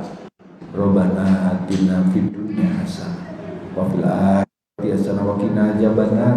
Inna hadzal rizquna malau minafah. Ya Rabbi, a'udzubika min hamazati sayatin wa Rabbi an yahdur. Fa idza maritu fa huwa yasud. Rabbahu anni masana dulu antar ini. Allahumma sir wa la tu'sir bi tamim khairi rahmatika ya arhamar rahimin. Ya Allah, ampunilah dosa kami ya Allah. Dosa ibu bapak kami, yang kami, leluhur kami sampai Nabi Adam alaihissalam dan bapak. Dan ampunilah segala dosa pasangan hidup kami ya Allah, anak cucu kami sampai akhirul zaman. Kami mohon ya Allah ya Rabbana, jadikanlah pasangan hidup kami dan anak cucu kami adalah penentram hati kami ya Allah. Dan jadikanlah suami kami imam ya Allah, imam yang bertakwa. Dan kami mohon ya Allah ya Rahman, jadikan anak cucu kami orang yang selalu mendirikan sholat ya Allah. Dan Engkau yang maha mengabulkan doa kami ya Allah ya Rahman. Kami sadar kemiskinan mendekatkan kami kepada kekufuran ya Allah. Karena itu kami mohon ya Allah ya Rahman, berikanlah kepada kami kelapangan-Mu baik di dunia dan di akhirat ya Allah. Baik rezekimu, baik kesehatan dan ilmumu ya Allah ya Rahman. Ya Allah ya Rahman, limpahkanlah kepada kami rezekimu tanpa batas ya Allah ya Rahman. Kami ingin menjadi orang yang Engkau ridhoi, tapi kami sadar ada makhluk disebut setan yang selalu menghalangi langkah kami ya Allah. Karenanya kami mohon lindungilah kami semua terbebas dari bisikan dan kedatangan setan, baik dari depan, belakang dan kanan kiri kami ya Allah. Allah ya Rahman yang maha memberikan kesembuhan, kami mohon ya Allah, sembuhkanlah julubuhum kami ya Allah, sembuhkanlah kolbu kami ya Allah ya Rahman. Kami mohon sembuhkanlah sudur kami ya Allah ya Rahman, dan jasad kami sehingga kami bisa selalu menggapai ridho-Mu ya Allah ya Rahman. Ya Allah ya Rahman yang maha memberikan kemudahan. Kami adalah makhluk yang mudah berkeluh kesah, mudah berputus asa. Karena kami mohon ya Allah, mudahkanlah segala urusan kami ya Allah. Ya Allah ya Rabbana yang membolak-balikan hati kami, temukan kami di jalan yang Engkau ridhoi. Allahumma inna nas'aluka salamatan fid din wa afiatan fil jasad wa ziyadatan fil ilmi wa barakatan fil rizqi wa tawbatan wa rahmatan minal maut wa maghfiratan ba'dal maut. Allahumma hawwin alaina fi sakratil maut wa najatan minan nar. Amin ya Rabbal Alamin. Mari kita membaca salawat dan Al-Fatihah. Insyaallah salawat dan Al-Fatihah kita baca menjadi wasilah doa kita dikabul. Salawat Al-Fatihah tastajib doa kita. Allahumma sholli ala sayyidina Muhammad wa ala ali sayyidina Muhammad. Al-Fatihah.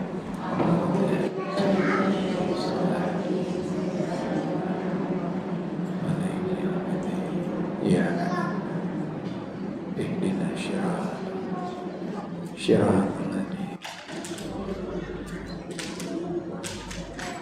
Amin ya Rabbal Alamin.